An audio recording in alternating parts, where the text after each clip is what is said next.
कोई तुमसे पूछे कि प्रथम शंकर के शिवलिंग का निर्माण किसने किया, आपको उत्तर देना चाहिए कि भगवान शंकर के प्रथम शिवलिंग का निर्माण स्वयं ब्रह्मा और विष्णु ने अपने हाथों से किया है, अपने हाथों से किया।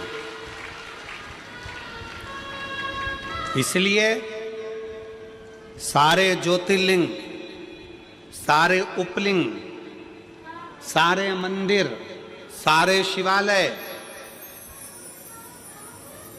सारे शंकर की उपासना के केंद्र बिंदु, इनसे भी बड़ा फल मिलता है जब हम अपने घर में पार्थिव शिवलिंग का निर्माण करते हैं। घर में मिट्टी से जो हम पार्थिव शिवलिंग महीने में एक बार, महीने 2 महीने में, 4 महीने में, 6 महीने में, 8 महीने में, 10 महीने में, 12 महीने में आप जो एक बार पार्थिव शिवलिंग का निर्माण करते हो, उसका फल क्या है, क्या फल प्राप्त होता है? तो कहा 12 ज्योतिर्लिंग में जो जल चढ़ाने का फल है वो घर में पार्थिव लिंग बनाकर उसके पूजन करने के फल के बराबर प्राप्त हो जाता है।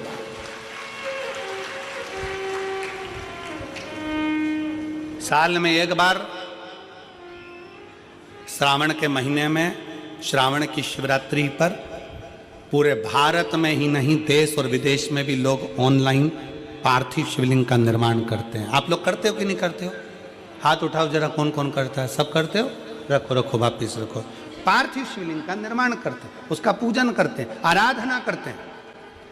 अब हम आपसे पूछें, जब से आपने श्रावण का शिवलिंग बनाना प्रारंभ करा, जब से आपने शिव महापुराण की कथा सुनना प्रारंभ करी, जब से आपने भगवान शंकर के मंदिर में 1 लोटा जल चढ़ाना प्रारंभ करा, वो दिन और उसके पहले के दिन दोनों निकाल लो। जो पहले के दिन थे वो बड़े कष्ट के निकलते थे।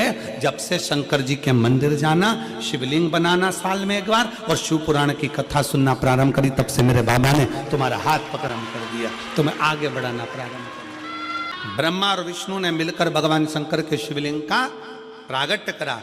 सबसे पहला शिवलिंग भगवान ब्रह्मा और भगवान विष्णु ने प्रकट किया। इसलिए शिव तत्व कहता है, भगवान शंकर की कथा कहती है कि शिवलिंग का निर्माण ब्रह्मा और विष्णु ने करा।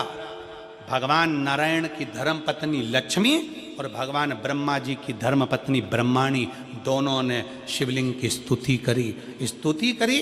तब भगवान ब्रह्मा और भगवान शिव ने जब शिवलिंग का निर्माण कर कर वहां पर स्थापित किया, तो लक्ष्मी और सरस्वती को उनकी सेवा में लगा दिया। सेवा में लगाया, तब भगवान शंकर उसी समय पर प्रकट होकर ब्रह्मा और विष्णु के सम्मुख में अपनी आकाशवाणी से कहते हैं कि हे नारायण, आपने अपनी लक्ष्मी को हमारी सेवा में रखा, ब्रह्मा आपने ब्रह्माणी को हमारी सेवा में रखा, उसका क्रम क्या है? तो भगवान नारायण कहते हैं कि जिसके घर में शंकर का शिवलिंग होगा, जिसके घर के अंदर शंकर का शिवलिंग होगा, जो शंकर के शिवलिंग पर 1 लोटा जल चढ़ाने के लिए मंदिर जाएगा, जो कभी भगवान शंकर की भक्ति में डूबा होगा, तो उसके घर में 2 देवियां सदा के लिए विराजमान होगी। पहले नंबर पर लक्ष्मी और दूसरे नंबर पर सरस्वती, हमेशा हमेशा के लिए विराजमान। लक्ष्मी भी होगी और सरस्वती भी होगी।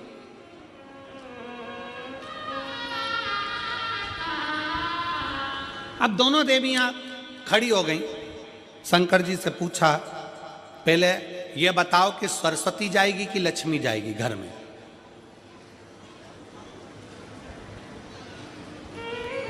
हमने रायपुर की कथा में कहा था, पुरुष की आदत रहती है वो एक कान से सुनता है, दूसरे कान से निकाल देता है, और माताओं की आदत रहती है दोनों कान से सुनती है और मुंह से निकाल देती है।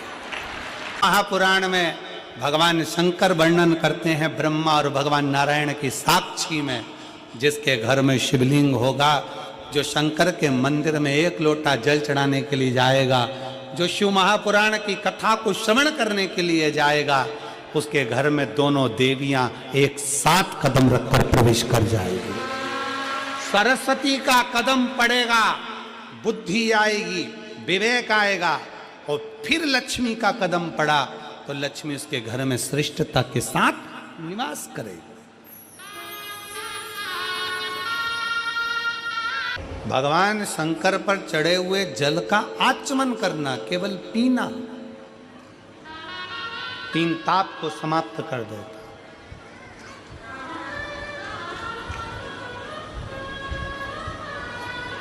चाहे वो कायिक हो, वाचिक हो, मानसिक हो, कैसा भी ताप।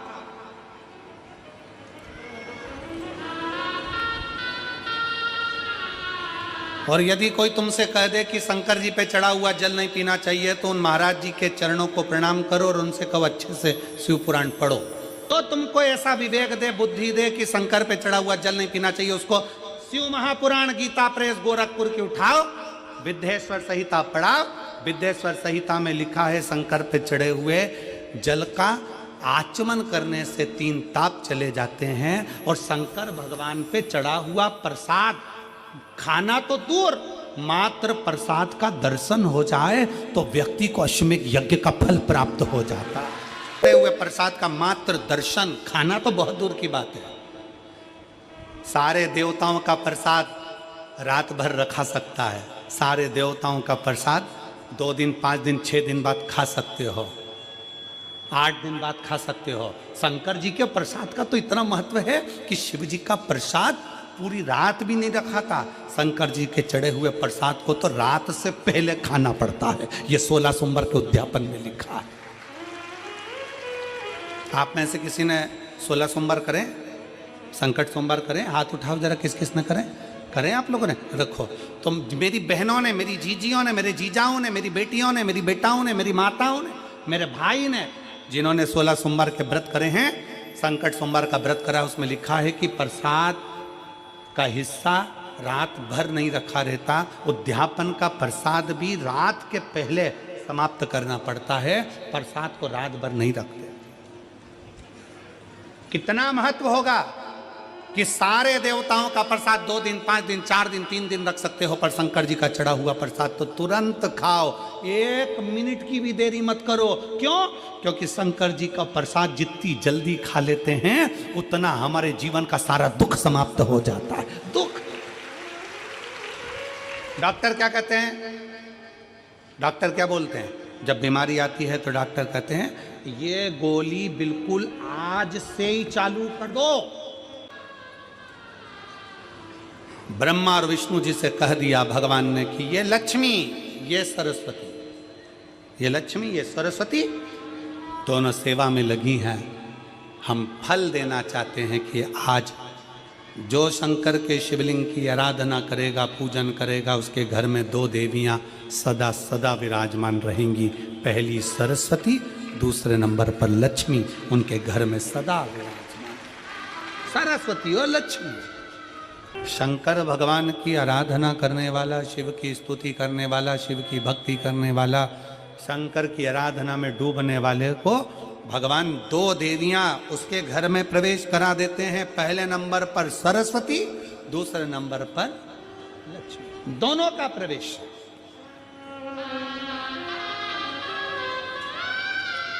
दोनों का प्रवेश।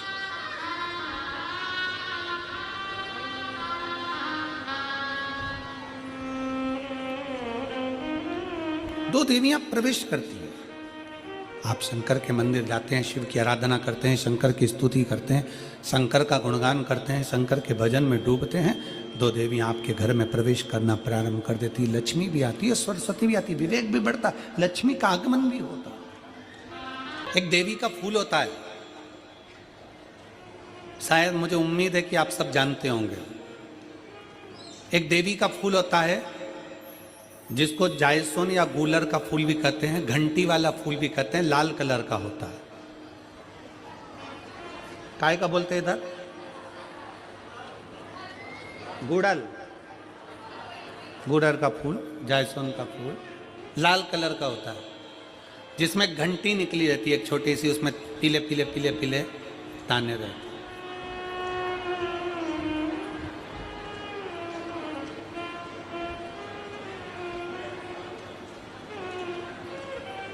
अगर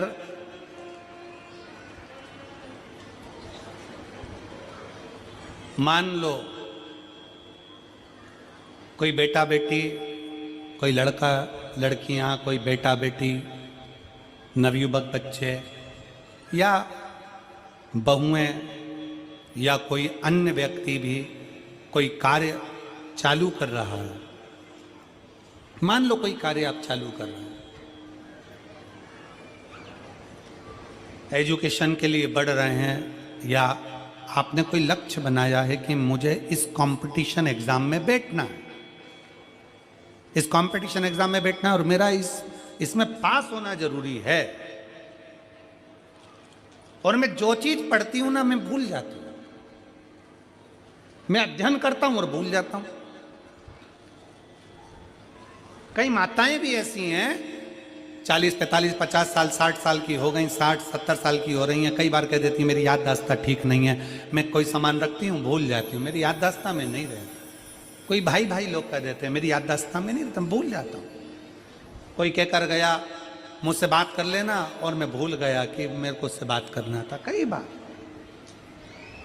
मुझे मने मंजिल तक पहुंचना है। तो शिव महापुराण की कथा कहती है आप अपने परिश्रम को 4 गुना बढ़ाओ, मेहनत 4 गुना करो, पढ़ाई 4 गुना करो, अध्ययन 4 गुना करो, दिन रात एक कर दो। और साथ में जो अशोक सुंदरी की जगह है, ये शिवलिंग समझ लेना जरा, ये जलाधारी पार्वती जी का हस्त कमल, ये शिवलिंग, ये जलाधारी, और यहां से जल बहता है। राइट में गणेश जी, लेफ्ट में कार्तिकेय जी, और बीच में जम के बोलो जरा अशोक सुंदरी। ये बीच की जगह जो घंटी वाला फूल होता है, जिसको आप लोग जायसुन बोलें कि आपके क्षेत्र में गुलर बोलें, देवी जी को चढ़ता है। देवी जी का अति प्रिय पुष्प है, माता रानी का वो लाल पुष्प अति प्रिय। उसी पुष्प को ये बेलपत्र की जो डंडी होती है, बेलपत्र की जो डंडी का भाग होता है, उस घंटी का भाग उसी डंडी की ओर होना चाहिए। जैसे फूल की जो अंदर की घंटी जो निकली हुई है, उसका भाग ऐसा डंडी की ओर होना चाहिए। मतलब आपको बेलपत्री पर ये फूल को इस तरह से रखना पड़ेगा, मतलब उसका जो घंटी का भाग है, हाँ लाइए फूल लाओ, जेरा फूल मिल गया वो।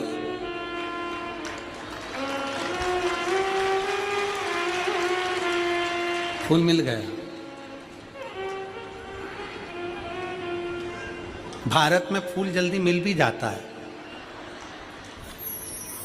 मिल गया। अब ये फूल और इस फूल की जो घंटी का भाग है वो इस डंडी की ओर हो, मारे डंडी के साइड।